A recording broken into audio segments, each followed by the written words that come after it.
Muchachos, muy buenos días. 7 de la mañana. Creo que es hora de que podamos empezar la clase.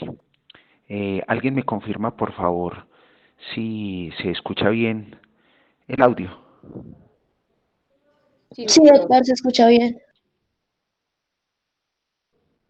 Listo, perfecto. Entonces vamos a empezar la proyección. Y listo.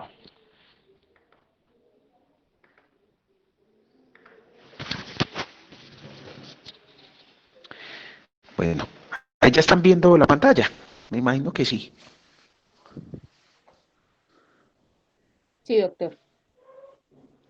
Listo, perfecto. Entonces, bueno, muchachos, para que le demos curso a esto, que empezamos 7 de la mañana, pues de nuevo buenos días. El día de hoy pues vamos a ver un concepto semiológico muy importante de conocer, muy importante de aplicar, pero que como tal no es una alternativa diagnóstica. Entonces, cuando nosotros hablamos de pulsos venosos, no estamos hablando de un medio por medio, perdón la redundancia, no estamos hablando de un concepto por medio del cual nosotros vayamos a hacer un diagnóstico, sino que es simplemente un signo semiológico que nos va a permitir que si yo tengo una sospecha, pues obviamente vamos a ratificar esa sospecha. Entonces, esta es una opción muy importante para mirar enfermedades del corazón derecho, nada más del corazón derecho. Y como les digo, no tiene una alta sensibilidad, no tiene una alta especificidad, pero es importante que durante sus exámenes físicos ustedes conozcan el pulso venoso, observen el pulso venoso y en particular porque la ingurgitación yugular, las ondas en cañón, las ondas en latigazo, la ausencia de las ondas A, podrían ayudarnos pues a una buena exploración clínica de los pacientes. Pero como tal, la que más vamos a ver es la onda dominante, que es la onda de ingurgitación yugular por hipertensión pulmonar, que la vamos a ver ahora. Y esta pertenece, pues todos sabemos, al cor pulmonar y a la falla cardíaca derecha. Entonces, arranquemos.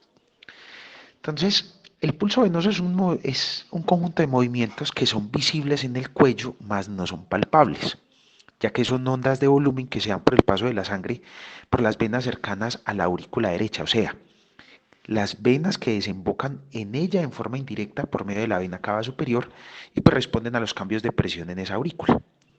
Esas ondas de pulso que nosotros vamos a ver en el cuello no son palpables ni saltonas como las ondas de pulso arterial, porque recordemos que las venas no tienen una capa muscular y funcionan por medio de una serie de valvulitas que son unidireccionales. Recordemos entonces que las venas y las arterias tienen una diferencia grande y todos hablan de que es el músculo liso, que la arteria tiene músculo liso y la vena no. Pues recordemos que las venas y las arterias ambas tienen músculo liso, pero las arterias tienen una capa un poquito más gruesa del mismo, ya que deben generar una resistencia ante el flujo alto de sangre que les envía el corazón. Entonces vamos a explicar antes de empezar todo cómo la disposición de una vena y una arteria y las fuerzas que la definen. Entonces vamos a empezar acá con las arterias. Las arterias presentan músculo liso funcionante dentro de ellas, ya que las capas son más gruesitas. Entonces, ¿esto a qué se debe? Hablemos un poco de un concepto que se llama hidráulica, y es la forma en la que un líquido pasa por medio de un recipiente que lo contiene. Como en este caso, la sangre es el líquido y el recipiente que lo contiene es el vaso sanguíneo arterial. Todo líquido contenido en un recipiente, cualquiera que sea, así lo veamos quieto, está generando una fuerza denominada presión. Ojo, esa fuerza se denomina entonces presión y es una fuerza que va desde el centro del vaso hacia la periferia, o sea, una fuerza centrífuga que quiere que el líquido salga. A esa fuerza la vamos a llamar presión. Y recordemos que va desde el centro hacia la periferia. Esperen a ver si se ve. No veo que se vea. ¿Se están viendo las animaciones? Eso, ahora sí. Entonces va desde el centro hacia la periferia y a esto lo llamamos presión. El ejemplo más grande es que si ustedes tienen, por ejemplo, un vaso con agua quietecito desde hace días, ustedes ven que el agua está ahí como quieta, ¿cierto? No tiene ningún problema. Pero si se le hace un rotico, el agua sale por ese rotico. Es porque ella siempre está ejerciendo presión contra las paredes. Pero las paredes no se pueden quedar así, ya que la presión de este líquido, en el caso de las arterias, es muy grande porque provienen pues obviamente de la eyección del corazón. aproximadamente a una fuerza de 120 milímetros de mercurio. Y si no actúan, pues estas paredes se van a reventar. Así que las paredes ejercen una fuerza de la misma intensidad, pero desde afuera hacia adentro. O sea, una fuerza centrípeta que no permite que la pared se rompa ante la presión, y a eso es a lo que nosotros denominamos entonces tensión. Entonces, una cosa es la presión y otra cosa es la tensión. Me preocupa es que no veo que se mueva la presentación acá, pero bueno, ahorita aparecerá las flechitas. Bueno, entonces ya sabemos que tenemos dos fuerzas, una fuerza que se llama presión y una fuerza que se llama tensión. Entonces la presión es la ejercida por la sangre sobre la arteria. Y tenemos otra. Ah, regálenme un segundito, es que parece que es el internet el que está molestando. Ahí ya dejaron de ver la presentación, ¿cierto? Sí, señor. Sí, doctor. Sí, doctor. Denme dos segunditos. Sí, es que parece que tenemos aquí un problema es como con la red del consultorio. Pero en 2 segunditos ya arreglamos eso. Pero mientras tanto les voy diciendo entonces. Entonces recordemos, las arterias tienen músculo funcionante. Y ese músculo funcionante ejerce resistencia. A esa resistencia que ejercen los músculos es lo que nosotros vamos a llamar complianza. Entonces imagínense que del corazón sale la sangre con muchísima fuerza. Pero entonces el problema es que esa fuerza me podría romper el vaso sanguíneo. Y entonces esa fuerza llamada resistencia o tensión desde las arterias es la que no me permite que mi vaso obviamente se me vaya a romper. ¿Qué necesito hacer entonces ahí? En ese caso, lo que necesito hacer es ir pulsando a medida que el corazón va pulsando para que con cada uno de los latidos de él yo ejerza resistencia, y al ejercer esa resistencia, pues obviamente no voy a dejar que el corazón, perdón, que el vaso arterial se rompa. Entonces, esa es la primera diferencia que hay entre las venas y las arterias. Y esa diferencia entonces es la complianza. ¿Qué pasa con las venas? Resulta que las venas no van a favor del gradiente de presión del corazón, sino que van en contra del gradiente de presión del corazón. ¿Qué significa eso? Significa que cuando nosotros vemos el flujo de las venas, estas venitas van al contrario, van desde los tejidos hacia el corazón. ¿Con qué tipo de sangre? Sangre desoxigenada.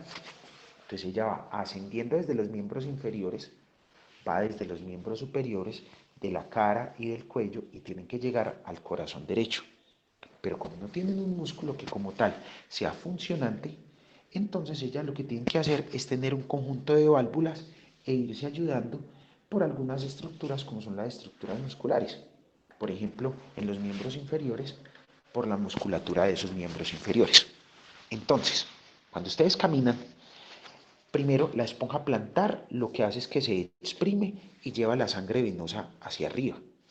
La reciben los gastrocnemios, que al caminar generan contracción y la suben hacia el abdomen. Y cuando llega al abdomen, la presión intratorácica negativa se encarga entonces de generar la fuerza suficiente para que esa sangre pueda ascender. Pero mientras esa sangre puede ascender, entonces vamos a tener una dificultad. Resulta que la cantidad de sangre que se encuentra allí no genera, perdón, sigue generando. Allá, ahorita sí ya ven la presentación, no, ahora sí. Entonces, mientras esa fuerza sigue generando, vean aquí lo que pasa con la venita. La sangre que va pasando adentro sigue generando presión, pero yo no tengo un músculo que sea eficiente en este caso. Entonces, esa presión no va a tener una resistencia de esas venas, pero no significa que el músculo no esté actuando. El músculo sí está generando tono por medio de la acetilcolina y por medio de la noradrenalina. ¿Qué hace entonces? Él hace una fuerza antagónica. ¿Qué es una fuerza antagónica? Resulta que si los músculos, normalmente como lo veíamos alguna vez en potenciales de acción en fisiología, si el músculo se me contrae, está generando tono, pero tiene un acortamiento. Pero hay músculos que generan tono cuando hacen alargamiento. Y eso es lo que hace el músculo liso dentro de las venas. Entonces permite que ante la presión esas fibritas de músculo liso lo que hagan es que se alarguen y al alargarse le van a generar elasticidad a esa vena para que se sobrecargue con un poquito más de sangre. A eso es lo que nosotros vamos a llamar elastanza. Entonces, les voy a colocar ejemplos de complianza y ejemplos de elastanza. Ejemplos de complianza. Cuando una persona tiene un aneurisma es porque falló su complianza, porque la presión fue mayor que la tensión, entonces está intentando hacer que el vaso sanguíneo se reviente. Entonces genera una dilatación y esa dilatación es un aneurisma. Otro ejemplo de complianza patológico, cuando yo tengo mayor tensión que presión, o sea, el caso inverso al anterior, si yo tengo mayor tensión que presión, ¿qué voy a tener? Va a tener una hipertensión arterial. Entonces, ambas enfermedades, los aneurismas y la hipertensión arterial, son dadas por alteraciones de la complianza. Si aumento la presión y disminuyo la tensión, genera un aneurisma. Y si aumento la tensión con una presión que no sea igual, entonces genero hipertensión arterial. Y si me voy hacia la venita lo que me hace siempre es elastanza, pero llega un momento en el cual mi elastanza, como tenemos unas valvulitas superior, pues en cada parte, cada segmento de las venas, al generar muchísima elastanza, voy a hacer que esos anillos valvulares siempre se vayan a abrir. Entonces siempre vaya a haber reflujo de la sangre, aumento de la elastanza, y eso es lo que produce las venas varices, que es lo que posteriormente veremos en las clases de insuficiencia venosa. Entonces, la mayor diferencia que nosotros podemos tener acá es que las arterias pulsan, pero las venas no pulsan. Pero su elastanza se puede ver en el cuello en los casos de patologías del corazón derecho. Entonces, finalmente, ya sabemos entonces que el pulso venoso como tal de la vena yugular, que es lo que vamos a ver el día de hoy, no está generado por músculo liso, sino que está, perdón, por contracciones de músculo liso, sino que al revés, está generado por la dilatación del músculo liso que permite un aumento en el volumen, y a eso es lo que nosotros vamos a ver como la ingurgitación yugular y el pulso venoso. Ahora, antes de proseguir, vamos a hacer un recorderis anatómico. Recordemos que la aurícula derecha en un adulto promedio, como cualquiera de nosotros, se encuentra normalmente a unos 5 centímetros aproximadamente de mi escotadura esternal, lo cual me va a servir mucho al momento de tomar la onda de pulso para determinar cuál es la presión de llenado de la aurícula derecha.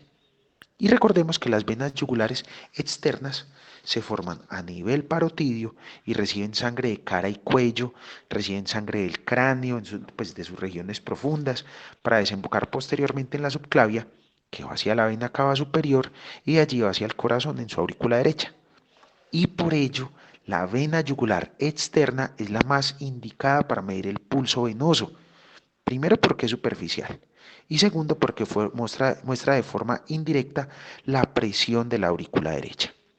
Entonces, ¿para qué vamos a mirar la onda de pulso yugular? Para mirar cómo está la presión auricular derecha, o sea, para mirar cómo está la presión de llenado de esa aurícula derecha. Ahora sí vamos a mirar entonces cómo es la morfología de las ondas.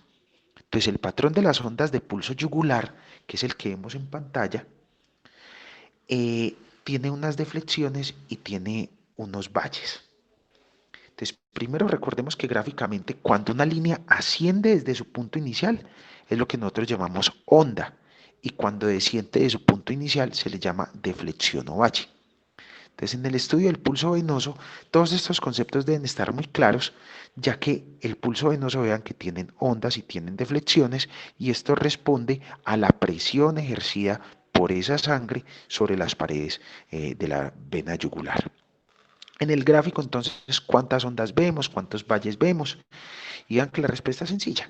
Se observan tres ondas llamadas A, C y V, pero vean que son ondas con minúsculas, y dos deflexiones llamadas deflexión X y deflexión Y en minúsculas. Entonces, no se olviden que las minúsculas en este caso son importantes de colocar porque indican que son ondas pequeñitas o deflexiones pequeñitas. Y es importante saberlo porque cuando se vuelven mayúsculas son ondas patológicas, indicando pues que son ondas muy grandes visibles. Entonces, siempre que ustedes vayan a describir estas ondas, colóquenla con minúscula, porque si ustedes colocan en una historia clínica una onda A con mayúscula, están indicando o que es una onda A dominante o que es una onda A en cañón. Entonces vamos a explicar de manera lógica cómo se producen entonces las ondas. Recordemos que tanto las aurículas como los ventrículos tienen diástole y tienen sístole. Recuerden que durante la sístole auricular la presión aumenta dentro de la aurícula. ¿Por qué? Porque se está llenando de sangre. Y recuerden que el líquido genera presión sobre sus paredes y hace que al llenarse, por obvias razones, la sangre que quiere ingresar, que viene todavía de la vena cava superior y de la vena cava inferior, pues obviamente no puede hacerlo, por lo que está llena. Entonces, por lo tanto, esa sangre se queda dentro del vaso venoso esperando a que le den entrada. En ese caso, la presión dentro de ese vaso va a estar aumentada. Así que se produce la primera onda llamada la onda A, que corresponde entonces a ese fenómeno. Entonces, la primera onda se da cuando se da la sístole auricular. Como no tenemos válvulas en la vena cava superior ni válvula en la vena cava inferior, simplemente ellas van chorreando y se va llenando.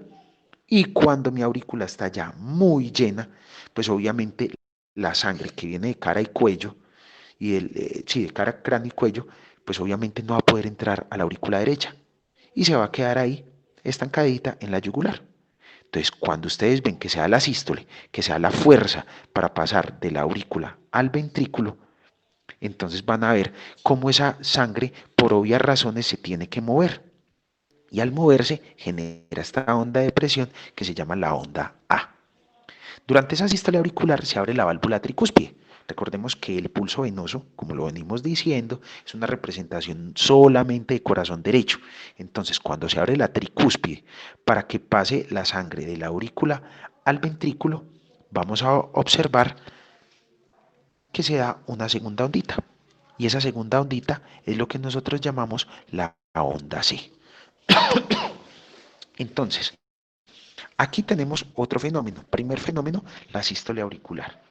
Y el segundo fenómeno, en el momento en el que el ventrículo derecho realiza el inicio de su sístole, que se llama sístole isovolumétrica, entonces se puede devolver una pequeña cantidad de sangre desde el ventrículo a la aurícula y de la aurícula simplemente regurgitarse hacia arriba, pero como es tan pequeña la cantidad, nosotros vemos esa segunda ondita que se llama entonces la onda C. Y esa onda C la podemos asociar junto con la onda A, pero en particular la onda C, al primer ruido cardíaco porque tiene que ver con el cierre de la válvula tricúspide. Entonces, volvamos a explicar esta. Durante la sístole auricular se abre la tricúspide, se debe permitir el paso de sangre al interior del ventrículo. Entonces el ventrículo derecho realiza el inicio de su sístole, que es la sístole isovolumétrica, con lo cual puede devolver sangre a la aurícula derecha en poca cantidad porque apenas está terminando de cerrar esa tricúspide. Esto hace que aumente un poquito la presión dentro de la aurícula y por tanto entonces se aumenta un poquito esa resistencia. Entonces, esto que nosotros tenemos acá, las primeras dos ondas, sean por la sístole auricular y el inicio de la sístole ventricular. Y vean que desciende la presión. ¿Y cuando desciende la presión? Cuando yo estoy haciendo entonces diástole auricular. Entonces, recordemos que la presión dentro de la aurícula aumenta en sístole, pero no en diástole, ya que la diástole se realiza prácticamente por la fuerza que lleva esa sangre desde la vena cava superior y de la vena cava inferior. Entonces, si esto ocurre así, la presión tiene que tener un descenso muy fuerte durante la nueva relajación auricular y la nueva diástole. Entonces, en ese instante, cuando desciende la presión, también desciende nuestra onda de pulso que estábamos viendo ahí. Y se genera la primera deflexión llamada deflexión X, que es la más profunda porque es un descenso brusco. Entonces, en la sístole auricular veo onda A. En el inicio de la sístole ventricular veo onda C. La onda A y la onda C, en particular la onda C, como tiene que ver con el cierre de la tricúspide, vamos a ver el R1. Y en la diástole auricular ya lo que vamos a ver es un descenso de la presión y como hay un descenso de la presión, vemos entonces la deflexión llamada deflexión X. Entonces, la aurícula derecha continúa llenándose. Ven acá en superior, ven acá inferior, una baja de la presión, empezamos la diástole, empieza ya a llenarse, a llenarse, a llenarse, a llenarse, la válvula tricúspide está cerrada para que la aurícula se pueda llenar, pero llega un momento en el que la sangre llena completamente de nuevo esta cavidad y la válvula tricúspide debe abrirse para que se dé la la diástole ventricular. Entonces, ese aumento de presión en las paredes de la aurícula, cuando está muy llena, hace que la sangre de las venas tenga resistencia para la entrada del corazón. Así que se genera una tercera onda que se llama la onda B. ¿Y cuándo se da entonces? Cuando mi aurícula ya se llena. O sea, se vuelve a generar presión de ese líquido sobre la aurícula y voy a tener esta que se llama la B. Y al abrirse la válvula tricúspide, entonces la presión de la aurícula derecha desciende, ya que empieza a enviar la sangre hacia el ventrículo. Inicialmente de manera mecánica, sin hacer fuerza, ya que esta está muy llena y la sangre fluye por el orificio valvular. Entonces, como desciende la presión de esa aurícula, volvemos a encontrar la segunda deflexión, llamada deflexión Y. De todas estas ondas que tenemos acá, la más importante y la de mayor visibilidad es la onda A. La verdad es que esto está descrito en los libros. Si ustedes tienen un catéter venoso central, podrían observar todo esto, pero lo más importante que vamos a ver acá es la onda A, que me indica la sístole auricular y me está indicando cuál es la presión y cuál es la fuerza que está generando esa sístole auricular a través de la aurícula derecha. Y lo estamos midiendo de forma indirecta. Entonces, si ustedes a veces de pronto dicen, ay, es que, ¿cuándo es que se da la onda B?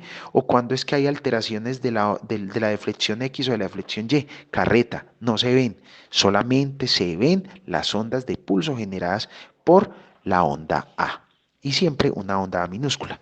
Entonces, sístole auricular, veo la A, al final de esa sístole auricular veo la C, en el inicio de la diástole auricular veo la X, que es una deflexión porque baja la presión, luego se me vuelve a llenar, aurícula llena, hago esta onda B y después cuando empieza a vaciarse por la tricúspide abierta, hago esta deflexión Y.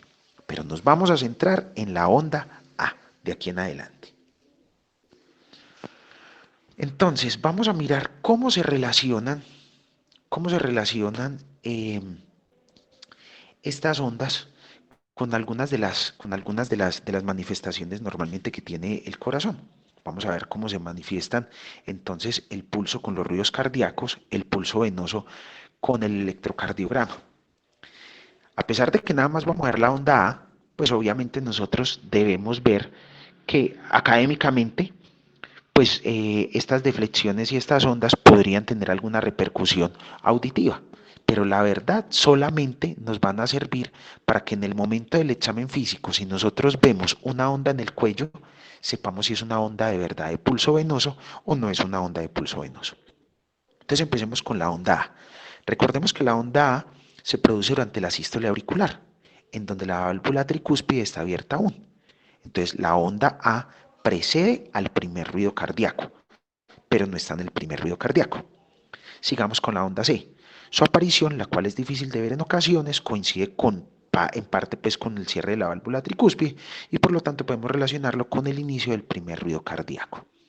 Entonces, cuando ustedes estén examinando sus pacientes, tengan el paciente en posición semifowler, como lo vamos a ver ahorita, y observan que hay una columnita de sangre que sube por la yugular, una de las formas de mirar si de verdad eso es una onda A es que ustedes colocan el fonendoscopio y si esa onda A coincide con el primer ruido cardíaco es porque de verdad es una onda de pulso yugular.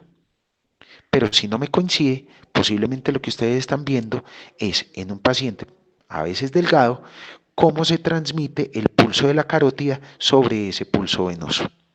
Entonces, es necesario saber que mi onda A precede al primer ruido cardíaco. Pero como eso es tan rápido, cuando nosotros auscultamos el paciente, podemos ver que la onda A está al mismo nivel del primer ruido cardíaco. Ahora vamos a ver el valle X. Este valle refleja pues la relajación más fuerte de la aurícula derecha como veíamos ahora y es por el descenso de presión de esta y coincide que este valle entonces es la apertura y cierre de la válvula pulmonar en sístole ventricular, lo que significa que su parte más profunda entonces va a coincidir con el segundo ruido cardíaco, pero no lo vamos a ver reflejado dentro de la onda de pulso yugular. Y seguimos con la onda B, que esta onda refleja cómo se llena de nuevo la aurícula derecha, esto se da después del cierre de la válvula pulmonar, así que es posterior al segundo ruido.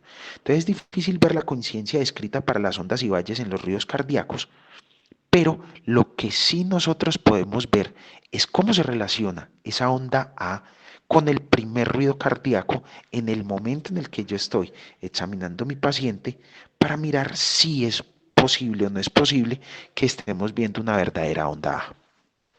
Ahora vamos a mirar cómo se relacionan con el electrocardiograma. Entonces recordemos rápidamente las cositas de la electrocardiografía normal. Recordemos que tenemos una onda P que indica despolarización de la aurícula derecha, o sea, sístole, el inicio de la sístole auricular, que dura de 80 a 120 milisegundos, o sea, más o menos de 2 a 3 cuadritos en el papel electrocardiográfico.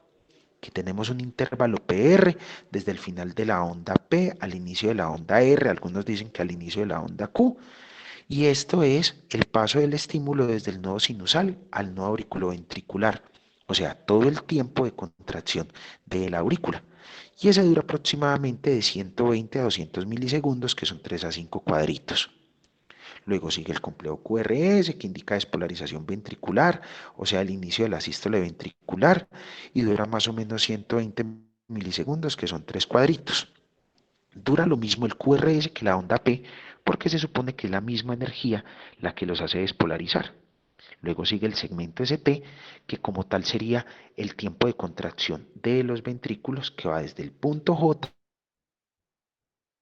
hasta el inicio de la onda T, y es el tiempo de despolarización completa de ese ventrículo izquierdo hasta que llega la onda T, que es la relajación, y tenemos todo lo que llamamos el intervalo PR y el intervalo QT. Intervalo PR, que es todo lo que pasa en las aurículas, y el intervalo QT, todo lo que pasa entonces en el ventrículo.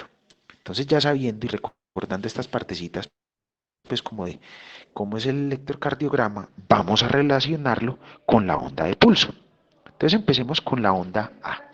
Miremos aquí con la onda A. Entonces sabemos que corresponde a la sístole auricular. Entonces la onda A, habíamos dicho que corresponde a la sístole auricular. Por lo tanto, ¿a dónde la vemos? Al final de la onda P, en el segmento PR. Si nosotros estábamos diciendo que la sístole auricular era la que me generaba la onda A, tenemos que buscar la sístole auricular en el electrocardiograma. ¿Y dónde estaba esa sístole auricular? Entonces recordemos, habíamos dicho que la onda P es el momento de la despolarización. Y si nosotros trazáramos acá un potencial de meseta, como el que habíamos visto en la contracción del músculo normalmente, recuerden que teníamos un aumento por la despolarización y luego sería una meseta por la salida del calcio. Esa meseta es el tiempo de contracción del músculo. Entonces en el electrocardiograma, cuando nosotros vemos este segmento PR, es cuando estamos viendo como tal ese potencial de meseta de la aurícula. Entonces, si este es el potencial de meseta de la aurícula, significa que este es el momento de mayor contracción. Y la contracción se da durante la sístole auricular, por eso se me produce mi onda A. Ahora vayamos entonces con el valle X. Bueno, si quieren nos venimos aquí a la C, que pertenece más o menos al QRS, pero vamos al valle X. En ese valle X, habíamos dicho que corresponde a la relación auricular, la presión está descendida más profundamente y vemos que corresponde a qué? Al segmento ST. ¿Y qué significa el segmento ST? Cuando tenemos aquí la onda C, es el inicio de la despolarización ventricular y el ST hace lo mismo que el PR, es todo el tiempo que dura la contracción del ventrículo hasta que llega la relajación. O sea, este sería el potencial de MZ de ese ventrículo. Entonces, en este momento donde hay mayor contracción ventricular, debe haber mayor relajación auricular. Por eso se da la onda X en este caso.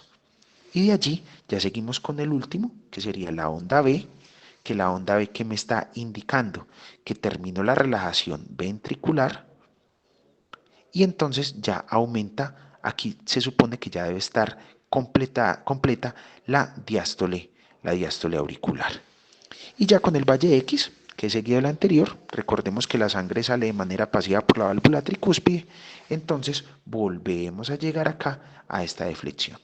Pero las más importantes en este caso, ¿cuáles son?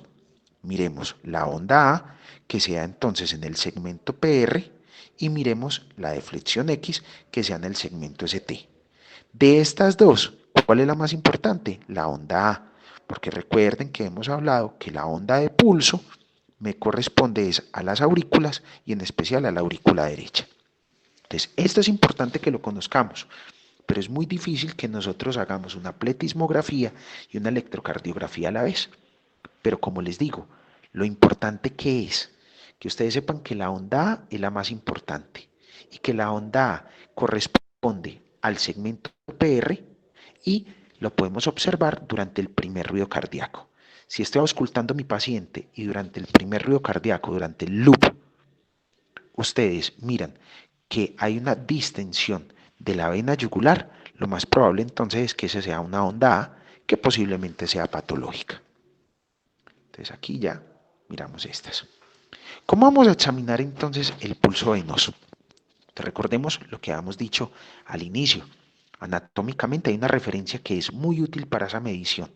La aurícula derecha en ustedes, en mí, en cualquier adulto promedio, se encuentra a 5 centímetros de la escotadura external. Así que esta distancia en centímetros es importante recordarla y ya vamos a ver por qué. Cuando nosotros examinamos el pulso venoso para conocer cuánto es la presión auricular derecha, no lo podemos hacer directamente sobre la aurícula, porque para eso necesitaríamos utilizar un catéter venoso central. Y ustedes no le van a colocar un catéter venoso central a todo paciente con falla cardíaca o con problemas tricuspidios que tengan en su consulta, sino que ustedes lo que van a hacer es que van a observar los vasos sanguíneos venosos que confluyen en esa aurícula derecha. Así que entonces la inspección de ese pulso se realiza sobre la vena yugular externa, visible en el cuello, que ya hemos visto el recorrido inicialmente, y siempre nos ubicamos al lado derecho del paciente. Entonces en esta vamos a ver las ondas de pulso que hemos venido estudiando, pero en particular vamos a ver la onda de pulso A.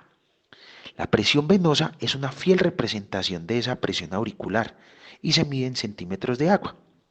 Ojo con esto, los valores normales de esa presión venosa yugular deben estar entre 5 y 10 centímetros de agua. 5 y 10 centímetros de agua. ¿Y cómo la vamos a medir? Recuerden, 5 a 10 centímetros de agua. Entonces vamos a explicar paso a paso. Vean, los únicos materiales necesarios que debemos tener nosotros acá para no meter un catéter venoso central son dos reglas marcadas en centímetros, dos reglitas que ustedes las pueden cargar en su maletín, dos reglas, pero que estén marcadas en centímetros. Segundo, debemos tener una buena iluminación, contar con la aprobación del paciente, así el examen no sea invasivo, siempre explíquenle al paciente y pídanle autorización, porque en algún momento del examen podemos necesitar, por ejemplo, rayar la piel del paciente con un marcador o algo, entonces siempre explíquenle qué le van a hacer.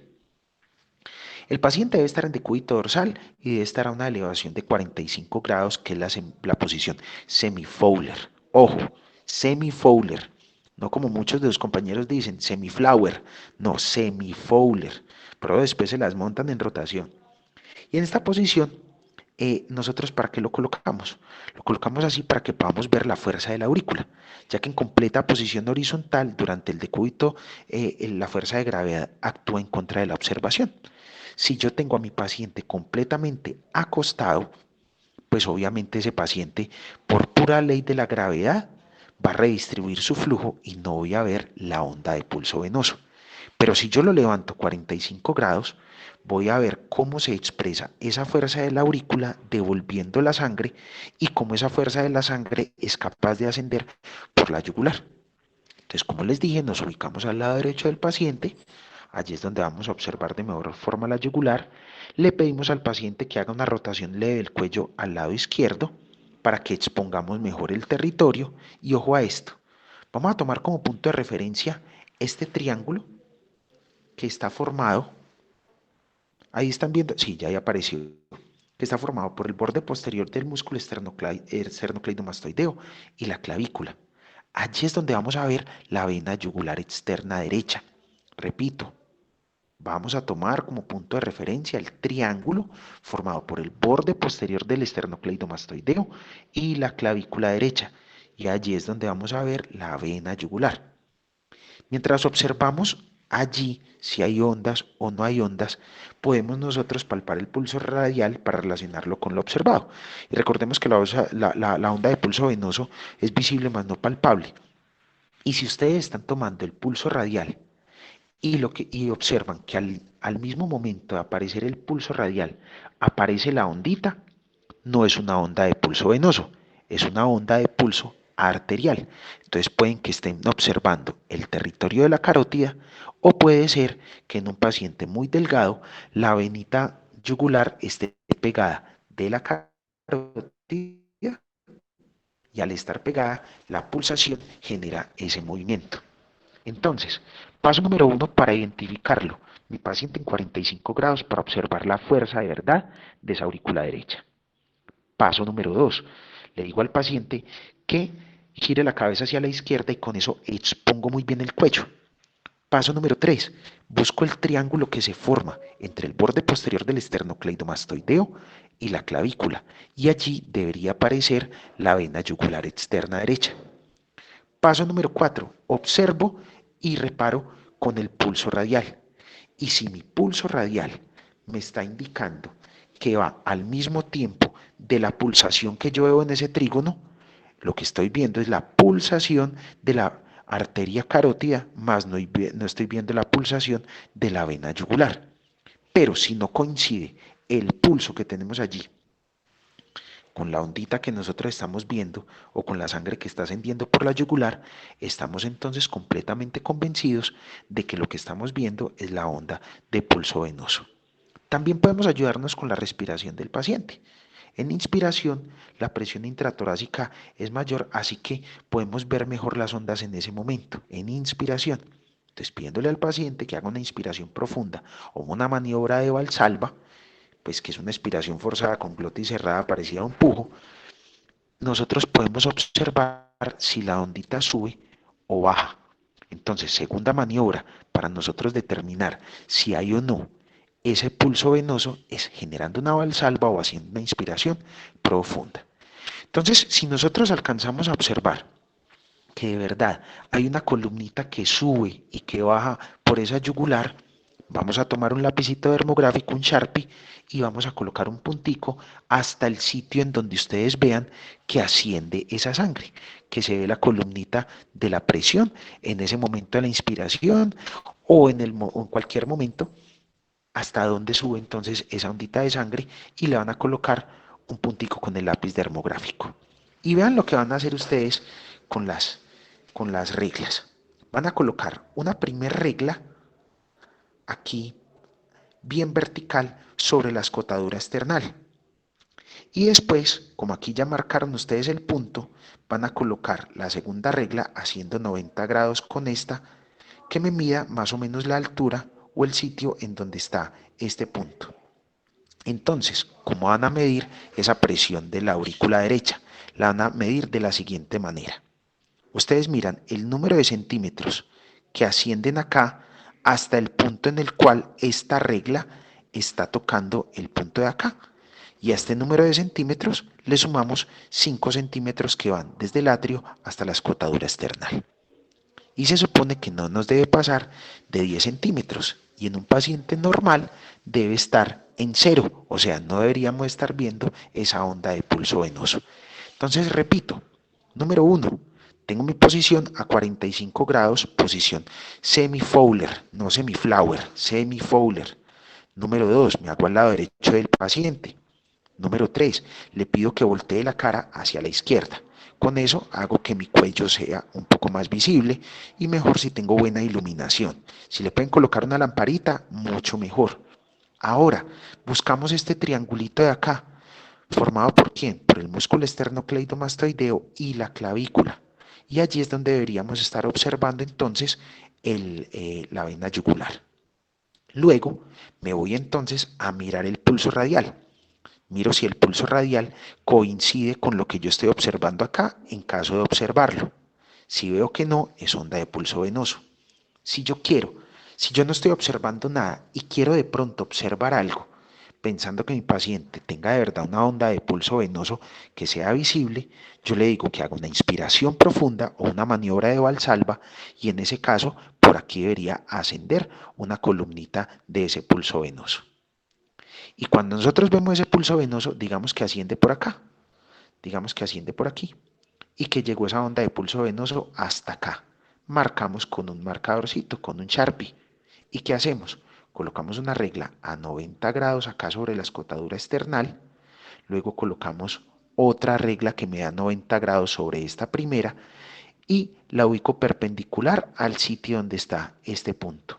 Y veo cuántos centímetros me marcaron en esta reglita. Digamos que me dieron 2 centímetros. Entonces ya sé que mi presión venosa central es de 5 centímetros más 2 centímetros, 7 centímetros. O puede que no la vea. Y si no la veo, sé que mi presión venosa central está a 5 centímetros nada más de agua. Y si vemos que está un poquito más para arriba, entonces pues ya sabemos que lo normal es que pueda encontrarse entre 5 a 10.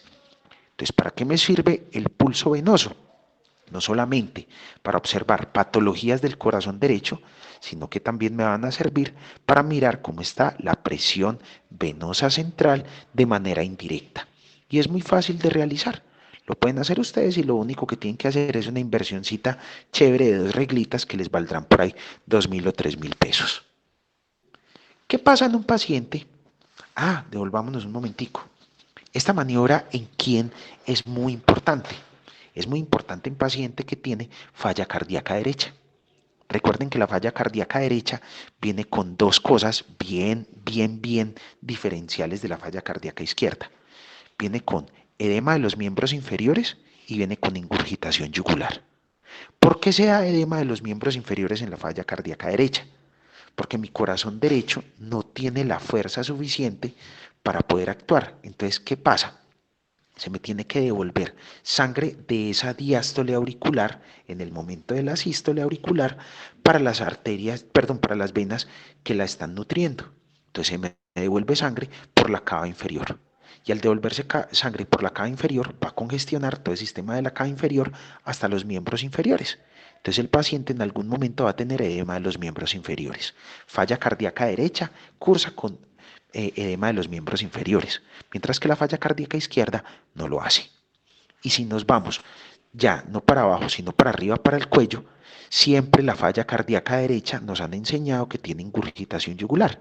La falla cardíaca izquierda no tiene ingurgitación yugular.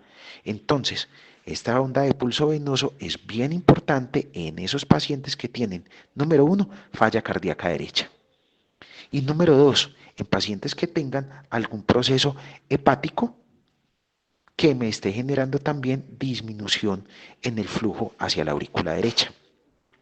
Resulta que una tercera característica que tienen los pacientes con falla cardíaca derecha, que los diferencia de la falla cardíaca izquierda, es que pueden presentar hepatomegalia. ¿Y la hepatomegalia es por qué? Porque hay simplemente una congestión a nivel portal por la congestión que hay de la cava inferior. Entonces, si yo quiero hacer que mi onda de pulso se reproduzca en un paciente que posiblemente tenga estas alteraciones, puedo hacer esta maniobra que se llama la maniobra del reflujo hepatoyugular. ¿Y qué es la maniobra del reflujo hepatoyugular? Si yo sospecho que mi paciente tiene ingurgitación yugular, edema de los miembros inferiores y hepatomegalia por una falla cardíaca derecha, yo me puedo colocar al lado derecho del paciente, coloco mis manos como si fuera a hacer una palpación de la hepatomegalia como una maniobra de gancho. Vean que estoy ubicándome ahí sobre la reja costal derecha. Le digo al paciente que haga una inspiración profunda y lo que hago es que durante la inspiración genero presión sobre ese hígado. Si la presión que yo genero sobre ese hígado y el hígado está congestivo, de verdad me está generando presión sobre la cava inferior, yo puedo ver que con esa maniobra de reflujo hepatoyugular me va a subir la ingurgitación yugular. Entonces, esta maniobra no es para todos los pacientes, es para aquellos pacientes que nosotros tengamos alguna sospecha de falla cardíaca derecha, que no vemos la ingurgitación, pero queremos reproducir la ingurgitación para estar tranquilos. Pero como les digo, y se los dije desde el inicio, no es un método de diagnóstico, es simplemente un método semiológico para decir que de verdad existe esa ingurgitación yugular. Entonces, volvamos a repetir. Paciente 45 grados, gira su cabeza a la derecha, observamos el trígono que se forma entre el esternocleidomastoideo y la clavícula. Allí debe estar la yugular externa. Palpamos el pulso radial para que lo que veamos allí, si coincide con el pulso radial, no es pulso venoso, sino coincide es pulso venoso. Si quiero observar, porque no estoy viendo nada y quiero hacer unas maniobras para que el pulso venoso de pronto se reproduzca en un paciente que crea yo que lo puede tener, entonces le digo que haga una valsalva, o le digo yo que haga una inspiración profunda, o puedo hacer la maniobra de reflujo hepatoyugular. Y finalmente, cuando yo vea, si es que veo la ondita de pulso subiendo, que no corresponde al radial, entonces marco con un marcadorcito, coloco una regla que me haga a 90 grados contraste con una regla que inicialmente va sobre la escotadura external y miro a cuántos centímetros por encima de la escotadura lo estoy midiendo.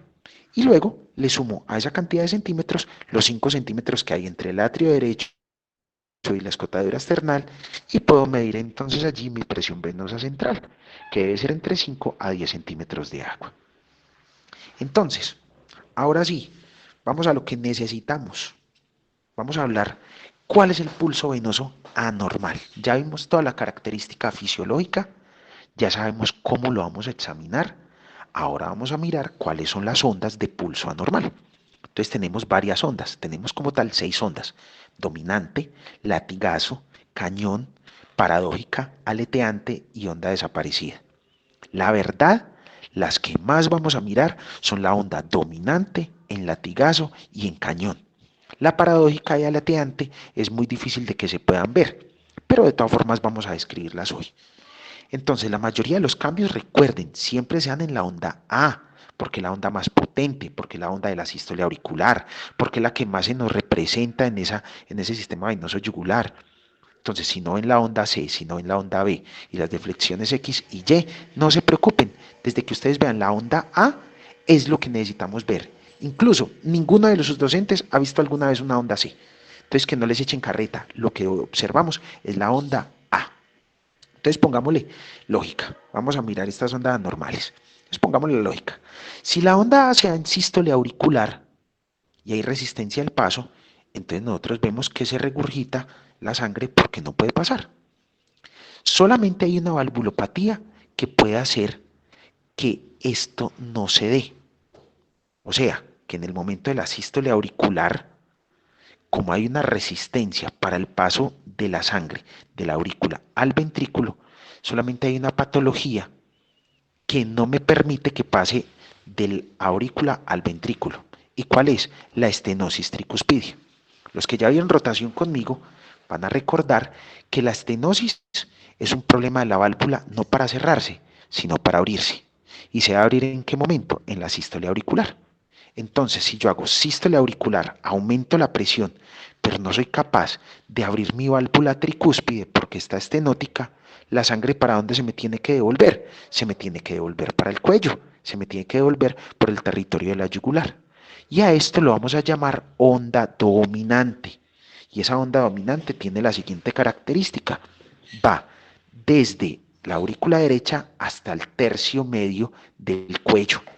Entonces, cuando ustedes vean una onda A que se observa más o menos hacia el tercio medio del cuello, o sea, 3, 4, 5 centímetros por encima de esa escotadura external, con el tipo de medición que hicimos en semifowler, piensen que ese paciente puede tener una estenosis tricuspidia.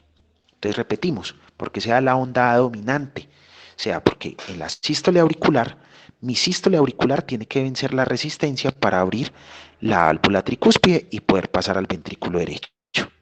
Pero si mi válvula tricúspide es estenótica, no se puede abrir, no se puede abrir. Y al no abrirse, entonces la sangre se tiene que devolver.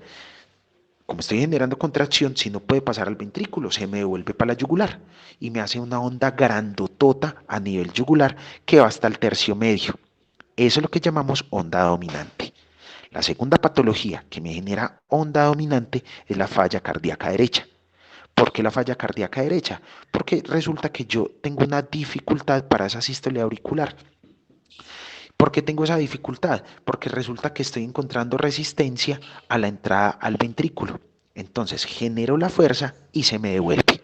Entonces, onda dominante es esa onda de pulso venoso yugular que llega hasta el tercio medio del cuello y corresponde a estenosis tricuspidia o corresponde a falla cardíaca derecha. Vamos a mirar la segunda, que esta es la que llamamos onda en latigazo. Y ahí, como dice en la presentación, pues es una onda que se produce porque hay resistencia del vaciamiento de la aurícula derecha hacia el ventrículo derecho. Y resulta que esta se puede dar en la misma patología, estenosis tricuspidia, que es lo único que impide que se vacíe la aurícula derecha hacia el ventrículo izquierdo, la válvula. Y si nosotros tenemos una válvula insuficiente, la válvula siempre va a estar abierta, entonces no hay problema de que la aurícula pase al ventrículo. Pero cuando hay una estenosis, pues obviamente va a ser difícil la apertura y se va a devolver la sangre.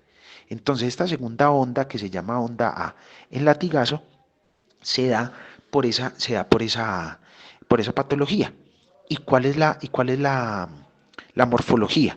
La morfología es que ustedes la van a ver en la base del cuello, nada más en la basecita del cuello. Entonces, cuando ustedes observan que esa onda corresponde al primer ruido cardíaco, ¿cierto? O que precede al primer ruidito cardíaco y ustedes ven que llega hasta la base del cuello, nada más, piensen en una estenosis tricuspidia. Entonces, es igual que la anterior, tiene el mismo mecanismo, pero la cantidad de flujo va a ser menor.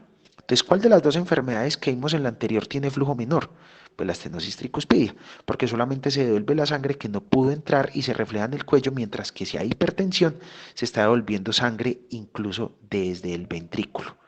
Entonces, en la falla cardíaca derecha, veíamos que la onda subía hasta la mitad del cuello. ¿Por qué? Porque en la falla cardíaca derecha tengo mayor volumen que se devuelve porque mi ventrículo no está funcionando bien y se tiene que devolver toda esa sangre. ¿Y eso se debe a qué? A que hay hipertensión pulmonar. Recuerden que en la falla cardíaca derecha yo tengo hipertensión pulmonar, entonces mi ventrículo genera fuerza, pero no es capaz de vencer a esa resistencia y se tiene que devolver la sangre. Entonces por eso es que la sangre llega hasta la mitad. Pero si es solamente la estenosis tricuspidia, ¿hasta dónde puede llegar esa sangre? Puede llegar hasta el cuello, se va a llamar onda A en latigazo, o hasta el tercio medio, se va a llamar onda A dominante. Pero la hipertensión pulmonar en la falla cardíaca derecha, o sea, la ingurgitación yugular de la falla cardíaca derecha, siempre va a ser una onda A dominante. Entonces, fácil. Usted me paciente ingurgitado, de una digan, eso tiene una onda dominante. Listo. Paciente que llega hasta ahí sin falla cardíaca o hasta la base del cuello puede tener dominante o un latigazo y es una estenosis tricuspidia. Vemos la tercera que se llama la onda en cañón, que esta es la más escandalosa, pero se llama en cañón, porque es la unión de la sístole ventricular y la sístole auricular. Entonces, por motivos fisiológicos, está abierta la válvula tricúspide. ¿Por qué? Porque se da sístole ventricular y sístole auricular a la vez. ¿En dónde se da eso? A donde vimos el martes que pueden corresponder una sístole auricular con una sístole ventricular. Bloqueo AB de tercer grado. Entonces, en algún momento genero sístole auricular, abro la tricúspide y estuve tan de malas que en ese momento se estaba generando sístole ventricular y me devuelve la sangre. Entonces, esto lo que genera es una onda A, que la vamos a llamar entonces onda A en cañón. ¿Qué encuentro? Una onda A grandotota, o sea, que en la base del cuello veo que se distiende mucho esa yugular y que no me corresponde como tal a los ruidos cardíacos. ¿Por qué? Porque los ruidos van a estar disociados. ¿Por qué están disociados? Porque yo estoy viendo que las aurículas están haciendo lo que les dé la gana y los ventrículos lo que les dé la gana. Entonces, primera, onda dominante, estenosis tricuspidia e hipertensión pulmonar, o sea, en una falla cardíaca derecha, lo que llamamos ingurgitación yugular. Y como llega hasta el tercio medio, por eso la llamamos ingurgitación yugular. Onda en latigazo, nada más la veo en la base del cuello y se da entonces por estenosis tricuspidia. Tercera, onda en cañón, se da porque coincidieron la sístole auricular con la sístole ventricular. ¿Y en cuál es la única patología que se observa esto? En un bloqueo AB de tercer grado. Entonces, ¿será que ustedes van a poder diagnosticar un bloqueo AB de tercer grado con una onda A en cañón? No. El diagnóstico se hace con ¿qué? Síntomas del paciente más un electrocardiograma. Pero entonces si ustedes ven que el paciente tiene un bloqueo AB de tercer grado, ¿qué van a ir a hacer? Vayan y mírenle el cuello. Y entonces dicen, ay, sí, mira, aparece una onda A en cañón, vamos a colocarla en la historia clínica. Luego sigue esta otra, se llama onda A desaparecida. Y si yo digo que hay una onda A desaparecida, es porque no hay una sístole auricular. Entonces, ¿qué va a pasar? Es un paciente que yo no le voy a ver la onda, pero tiene una patología. ¿Y esa patología cómo se llama? Fibrilación auricular. ¿Y por qué la fibrilación auricular? Recuerden que estamos manejando una frecuencia auricular tan alta que ella lo que está haciendo es que está moviendo como una gelatinita. Entonces su sístole no es una sístole buena, no es una sístole que genere fuerza. Entonces, ¿qué va a pasar? Pues que obviamente esa aurícula no va a tener una fuerza sistólica lo suficiente para devolver sangre por esa vena yugular. Entonces la cuarta se llama onda desaparecida y se da en la fibrilación auricular. Si de pronto podríamos ver una ligera distensión en la base del cuello, pero no es ni siquiera lo suficientemente fuerte para percibirse. Entonces ustedes tienen un paciente con fibrilación auricular, pueden que le busquen en el cuello y el cuello puede que no haya nada. Entonces eso se llama una onda A desaparecida. Hay otra cosa que se llama el pulso paradójico. Si ustedes ven que la onda A se va a dar en el cuello, pero que pareciera que algo la absorbiera, lo más probable es que el paciente tenga algo que comprime la aurícula externamente y podría ser, por ejemplo, una pericarditis constrictiva. Entonces ustedes miran el cuello de ese paciente y ven que la onda como que va a aparecer y como que algo la chupa, pero la chupa fuerte. Y al hacerlo, entonces estamos viendo que hay un problema para que se esté generando entonces esa sístole auricular. Y eso puede ser una compresión externa, entonces una pericarditis constrictiva. Obviamente el diagnóstico no es la onda de pulso, sino los ruidos velados, el dolor torácico, ¿cierto? Pero podemos observar que en el cuello la ondita intenta salir, pero algo la chupa directamente. Esa es la que nosotros llamamos entonces pulso paradójico. Y tenemos el pulso aleteante, que acá vemos el caso de una fibrilación con respuesta ventricular adecuada. O sea, tengo mi fibrilación auricular, mis ondas P disparadas, pero mi nodo auriculoventricular está generando un pulso o una frecuencia cardíaca entre 60 a 100. Eso es una fibrilación con respuesta ventricular adecuada, o sea, una fibrilación crónica, que el ventrículo a veces intenta compensar. Esto pues es común en algunas ocasiones. Recuerden que todos estos hallazgos hay que relacionarlos entonces con la clínica y que como tal esto no es un método de diagnóstico. Entonces, hagamos un repaso en 2 minutos para que terminemos. Número 1. ¿Qué es el pulso venoso? El pulso venoso no es un pulso como tal, es simplemente la acción de la elastanza en el momento en el que haya regurgitación o ingurgitación, como lo quieran llamar, de sangre por medio de una vena. Las arterias tienen pulso. ¿Por qué? Porque tienen complianza, porque tienen mucho músculo y generan resistencia a la presión. Y lo hacen por medio de ¿qué? Contracciones concéntricas, disminuyendo el tamaño de la fibra muscular. Mientras que el pulso venoso se da como resistencia, pero es una resistencia que se da al contrario, se da es con elastanza, no con complianza. Y esa elastanza me indica que estoy generando una contracción de ese músculo liso, pero no concéntrica, sino excéntrica. ¿Para qué? Para poder abarcar mayor cantidad de sangre. Entonces, aquí tenemos las ondas de pulso venoso. ¿Cuáles son las ondas? Onda A, la más importante, que es la de sístole auricular. Onda C, que precede al cierre tricuspidio.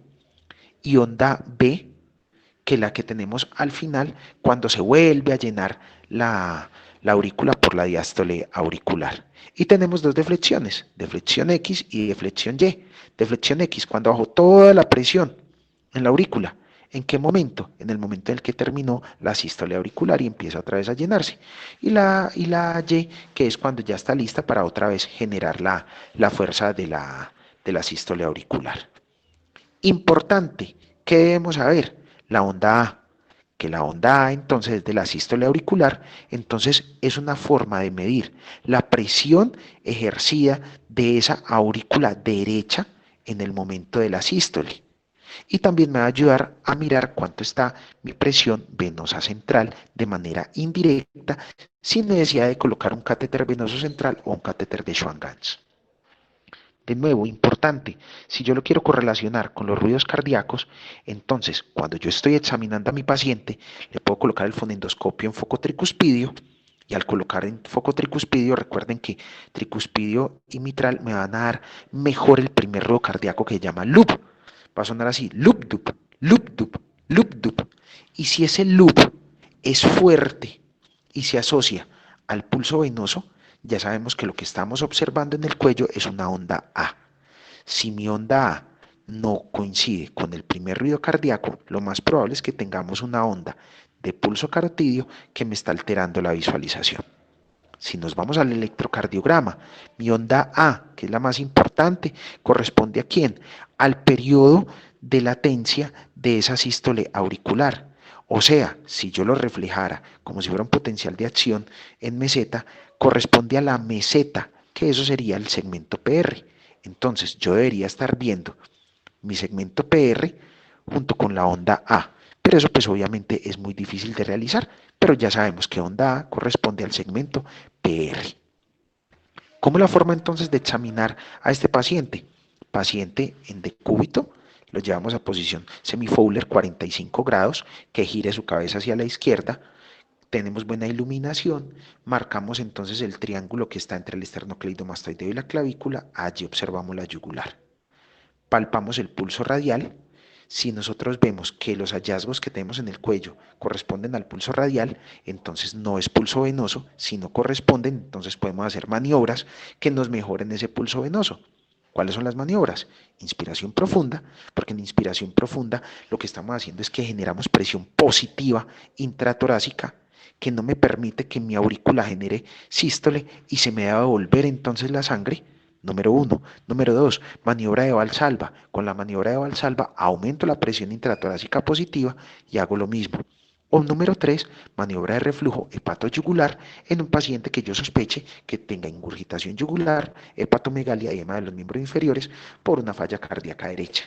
O en cualquier paciente lo podríamos hacer, pero se va a dar más en ese paciente que tiene hepatomegalia por congestión debida a ese problema sanguíneo. Ahora, ¿cuáles son las ondas que más nos interesan? La onda A. ¿Y cómo la vamos a leer? Número uno, onda A dominante.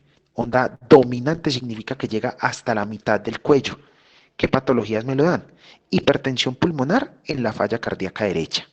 Mi ventrículo no vence la resistencia de esa circulación pulmonar y entonces durante la sístole se devuelve hacia la aurícula la sangre y la sangre de la aurícula se devuelve hacia la yugular y como es tanto el volumen sanguíneo porque viene desde el ventrículo me llega hasta la mitad del cuello. Número 2, en una estenosis tricuspidia. En una estenosis tricuspidia también puedo tener una onda dominante que me puede llegar hasta la mitad del cuello. Entonces tengo onda dominante, sospecho esas dos.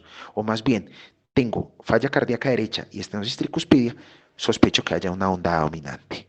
Segunda onda se llama onda en latigazo, la vemos fuerte, nada más en la base del cuello, por estenosis tricuspidia. Tercera, onda en cañón, que lo acabamos de decir. ¿Qué se dio? Se dio la sístole auricular al mismo tiempo que la diástole, eh, sístole auricular con la de sístole ventricular. Entonces se me devuelve con fuerza hasta la base del cuello. ¿Cómo se llama eso? Se llama bloqueo AB de tercer grado. Y si estamos hablando de que hay una onda desaparecida, es porque no hay sístole auricular. ¿Y cuál es la enfermedad en la cual no hay sístole auricular porque no hay fuerza? Fibrilación auricular. Entonces, por más maniobras que haga yo, posiblemente no la voy a ver, pero veo un electrocardiograma con fibrilación auricular. Entonces, ¿qué voy a ver en el cuello de esa fibrilación? Posiblemente no vea nada. Entonces, si mi paciente está fibrilando y yo no le veo nada en el cuello, digo, ah, sí, está fibrilando. Bien, facilito.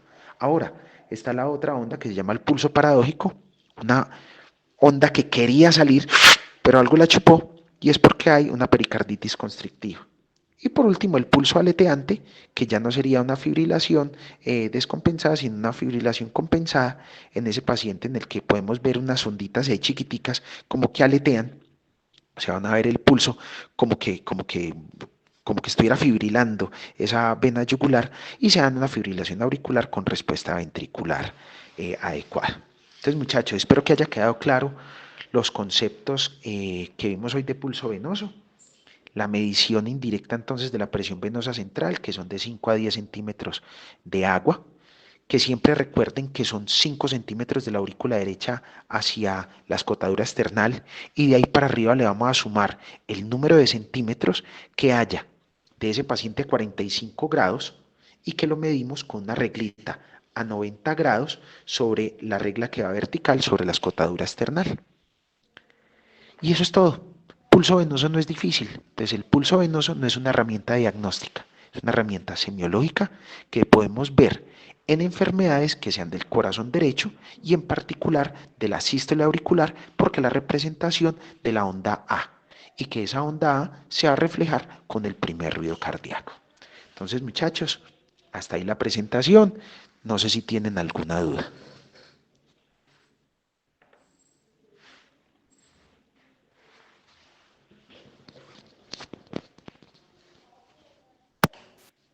Doctor, por mi parte, no.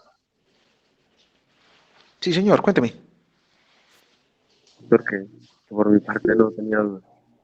Gracias. Listo, mi hermano. Muy bien, Dios le pague. ¿Quién más? Muchísimas gracias, doctor. ¿Entendieron, muchachos? ¿Les pareció chévere la clase así? Sí, doctor, muy bueno. Sí, doctor, muchas gracias. Ah, bueno, espero que hayan entendido lo de pulso venoso. Este tema es chévere, este tema es bueno. Para muchos es un tema pendejo, porque nadie mira el cuello, pero es un tema chévere. Y cuando ustedes vean el paciente con la estenosis, que vean el soplito de la estenosis, que cuando vean rotación, los que le faltan la rotación, lo van a entender. Es muy chévere correlacionarlo. Me gustaría que las personas que les hace falta rotación conmigo se pudieran comunicar ahorita durante la mañana conmigo por el WhatsApp para hacerles una propuesta indecorosa. Entonces, por favor, me escriben ahora y miramos para ver si qué podemos hacer. A ver si podemos empezar a adelantar un poquito las rotaciones que las veo muy largas. Entonces, muchachos, que mi Dios les pague, que les vaya muy bien y cualquier cosa, entonces estamos ahí pendientes. Si tienen alguna duda, después me la hacen llegar. ¿Listo? Bueno, doctor, muchas gracias. Muchas Gracias. gracias, doctor. Doctor. Listo, machos, un abrazo. Dios los bendiga. Chao. Bueno.